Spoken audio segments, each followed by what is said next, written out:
I have a thesis right now, which is looking at all the different verticals where AI is affecting. I mean, the big one is making product. So you don't have to know how to code anymore. You can vibe code, you can make product. You got people making custom products.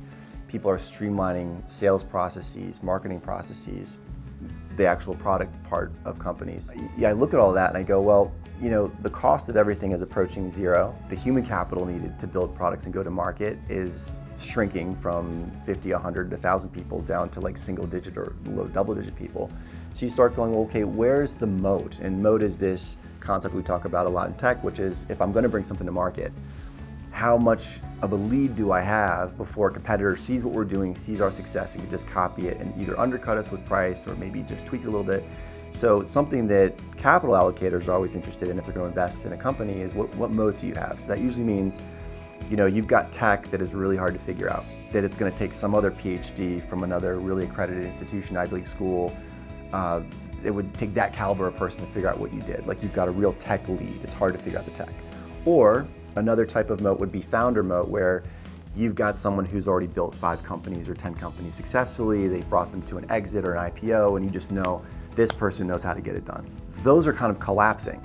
And what's really left is what I call the relationship moat, which means there are some things you're just always going to trust a human to do over an AI application or physical AI.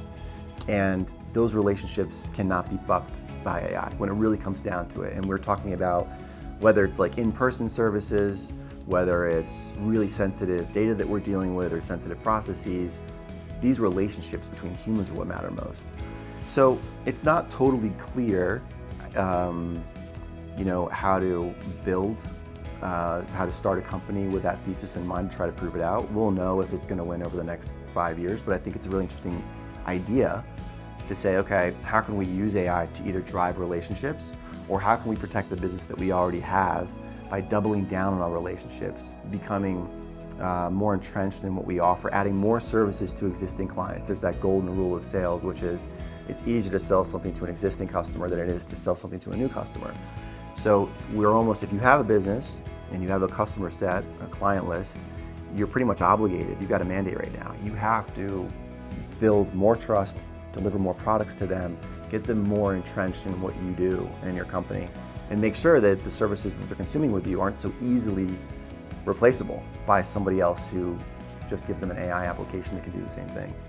So I think that this trust feature right now in all sectors between humans is paramount to build on. Build your business around that, not the fancy bells and whistles that AI can do.